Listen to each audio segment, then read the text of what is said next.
Once you leave this place, it is taken that that person is going out there to be a light bearer. A sparkolite is a stable personality that is grounded in both formation and in learning.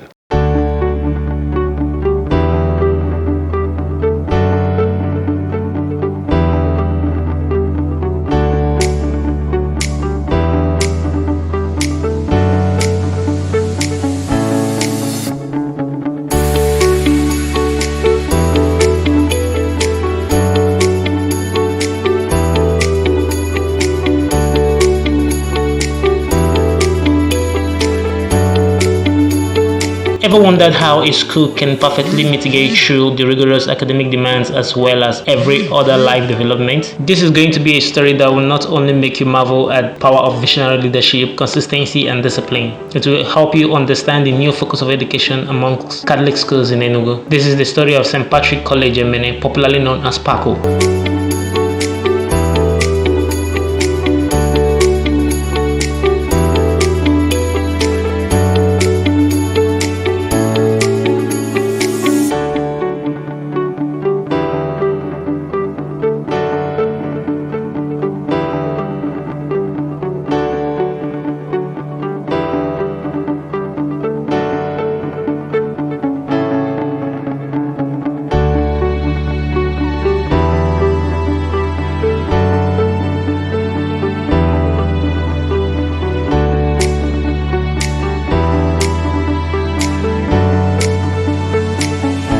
My name is Reverend Father Chijioke Gregory Eze. I'm a priest of Enugu Catholic Diocese. I was ordained 4th July 2009. After a year of parish pastoral work, I was sent to this particular noble institution, St. Patrick College Emene. I came in August 2010 as administrator. I worked with Mr. P.I. Okolo, who was then the principal. I worked closely with him. He received me very well, and I can say that he mentored me for 2 years. In 2012, I was blessed with the office of the principal of the college. So this is St. Patrick College Emene, a school that was established. It's a very old school, established in 1960 by the St. Patrick missionaries, Irish missionaries. So from that year, 1960, the school continued, suffering hitches, especially the wartime. After the war, then the government takeover of school, which brought a very dark age. And it nearly collapsed the school because of poor administration. A lot of things went underground. The school was not flourishing, especially in infrastructure, in human formation, even in academic development, because as usual, the government factor will always play in. So as God may have it, in 2009, our then amiable governor, Sullivan Chime, decided to allow the school to return to her owners.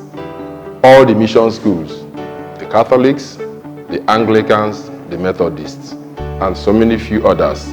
So from that 2009, St. Patrick College Emene was among those schools that returned to her owners. So I came in 2010, and from then, the healing of the college started till this day. The combination of academics, morals, and life development spanning through virtually all spheres of life has come to birth in the most unusual place. Established with the goal to be an outstanding mission school with qualified staff working towards maintaining a healthy relationship with the society, all in an effort to impact quality education to students for a better society. Its vision is also to produce a society free of ignorant men. My experience, I can say, I experienced the good, the bad, the ugly. In the ugly, I was not actually disposed for school apostolate when I was in the seminary. I was preparing for the parish So when it happened that I was found a bit qualified, even when I was not then totally a PGDE graduate, the diocese under our dear Bishop CVC Onaga listed me as one of those who they are going to push into the school system. So it gave me a goose pimple. I didn't have the experience of managing a school, so it brought a little ugly part because of the fear, the tension, and the unknown that I'm about to face. Another one is in terms of the ugly and the bad aspect, that I was posted to St. Patrick, a very old school, a school with a lot of history. How am I going to manage this particular school? I have not been to MNA. I've not had any apostolate in MNA throughout my seminary. So this is the first time I came to MNA, and all these things, because of the nice reception MNA gave me through Father Martin Ene, who was then the parish priest of St. Joseph MNA, because that was where I lived for nearly 2 years before coming down to St. Patrick. So Father Martin gave me a soft landing. He received me very well. The parishioners also did the same, because a good number of the old major parish members were old boys of the college. So they gave me that firm promise that they will support me. So boom, the work started, and in 2012 I had to renovate the principal's apartment, and I packed in there. And the good aspect is that the good reception, the teachers received me very well. Mr. Okolo, then the principal, received me very well, and from there I had a very good footing to begin the work. So the experience has been very, very wonderful. I can say that the priesthood was one of the major factors that helped me, because MNA, traditionally, they are deeply Catholics and they respect priests. They respect, especially priests that they seem to know that he has what it takes in the ministry. So they gave me that support. There was no fear. People were always there. The community, having known that the college has returned to the original owner, they decided to put interest in the college. And after some time, we cleared the whole place, the bushy environment. From the bushy environment, we secured the college environment by inviting the diocesan surveyor to reaffirm the 54 acres of land that made up the college. So we were able to do all this. We were able to clear the backlog of the arrears of the rents owed. Everything was done, and the whole document got signed. Our diocesan legal advisor, Barrister Ibuna, was also of much help. So all these preparations were indeed very hectic, but because of the nice reception and the grace of God and the priesthood, I was able to continue. So till this day. One significant thing I observed is the beautiful self-development inculcated in students. The school has effectively combined academics with self-development in many areas of life. It was fascinating seeing young students rear and manage cows. Then, as a very young man in the village, I grew up in a very strong Catholic home, and it is not, the home is not actually well off. We are deep in farm work and so many other agricultural business. So it gave me that experience. So when I came here, I saw a rich arable land that is beckoning for investment. So because Catholic institutions are marked by, number one, formation before academics. These two must flow together, and in formation you form the human person so that that person will be stable once he is out of the four walls of the school. So in that formation, we are deeply into our spiritual work, and then because of the favors we got from the environment, we started farm work. We farmed rice, we farmed cassava. We're also in yam farming, maize, all these things. We did a huge yam farming even last year, so that since our harvest, we have been consuming the yam we harvested, the students. So all these things were made because I admitted students who are so compliant in these new developments, even in sports. So because of a particular experience from one of my gate men, a man from Gombe State, Sani Abubakar, I got him during my early years in MNN. So from staying with me then, he was about 16 years. So he stayed with me, he guarded my house. From my house, he got married and came down with his wife. Now they have 2 kids. So he is talented in cattle farming, cattle rearing. So he asked me to introduce that here since we have arable land. So we went to Uguamo's forest, met the Fulanis, we bought the cattle and we brought them here. Priests also gave me, like our able Vicar General, Father Agigbo, he had given me a cattle, Father Shimete. So all these things, we started rearing them, and now from 4, we have now up to a comfortable head of cattle, numbering up to 30. We also rear goats. We are also into sheep rearing too, because of the environment. And the students are the ones that are taking care of this, being actually supervised by the Hausa man, Sani. So I'm so happy because that fear that is always with cattle and the rearers or the headers, we demystified all of them. The cattle are very friendly with the students, and even when the Fulani came, or whenever they are here in order to help us in terms of vaccination and some of the challenges we used to experience, they are always very, very happy. And anybody who comes around, like friends, they will always plead with me, can you sell some to us? I told them no, the primary targets are the students, because we slaughter at least 1 cow every term. At least we slaughter 1 cow every term, which students take during their lunch. So that's how we do it. An interaction with the very bright and intelligent senior prefect of the school left us all fascinated on how such a young man can command an incredible leadership traits. His charisma commanded a lot of respect even from the school principal. I'm Master Ibebike McDonald, the senior prefect of St. Patrick's College. I'm an SS3A science student.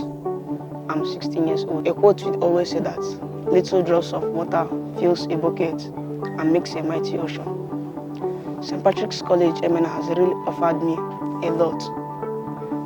The one thing I really love about this school is that they don't always focus only on academics. They focus on human talent. And you know what I understand, like what I mean by natural gifts, you understand? We also train, this school trains students not only academically, but they help to nurture and bring out their natural talent. They help students develop in social, in terms of sports, you know, all these areas that does not only depend on academics, and also teaches students how to strive and survive on their own, because once we leave these 4 walls of this noble college, we have to face the society. And we all know that society is not an easy place to be. So St. Patrick's College Germany has really helped a lot in teaching the students, and also teaching me in particular how to face the society whenever I leave this place. You know, we have specific time for everything. So I have some other major functionaries. So if it is time for academics, we used to share the function basically. Maybe you take half, or we share the different parts. So it will just take us about, let me say, 5 to 8 minutes to control the students. Then we go back to our own class. We have people that we call the auxiliaries. These are people that help us. They are just the people that finish their SS3 here. So the school already recruited them to help. So once they are done with our own part, they have to take part of the rest and make sure that everything works perfectly. What I'm taking away from this school is that, number one, I learned how to be dependent. I learned how to keep neatness, discipline, well-mannered. and how to socialize. The principal, Reverend Father Chijoke, is having just hit the golden middle age of 50 and have been serving for 30 years now as a school principal. Indeed, it has been a very challenging but rewarding experience so far. As we move on, life is everything about ups and downs. So we are always faced with challenges of poor resource generation, because most 80% of our students are from very poor families. Because the bishop told me, please, this is not an elite school. Be mindful of the school fees. And because of being mindful of the school fees and not to make it elite school, we are always faced with challenges of poor funding. We also faced with challenge of drainage. You know, this is a table land. So during rainy season, we always have difficulty from accessing from one place to another. We are so privileged that since I came here, we have never had any issue of criminality in terms of external people coming here to maybe to terrorize us. It's just the little student issue of pilfering and other things. But the challenge are not so heavy that they are marring our success. The challenges are very, very minor. And we always see it as normal life challenge. That wherever one or two, not to talk of hundreds, are found together, especially the teenagers, you are bound to experience some challenges. And we employ the instrument of love. We employ the instrument of warning. We employ the instrument of what we may call the punishments that are beneficial. Sometimes we ask a student who is very stubborn that he should go and get all his notes and make sure that the notes are complete, and that you will ask him questions from each of those notes. He may see it as a punishment, but in the long run, he would have benefited from it.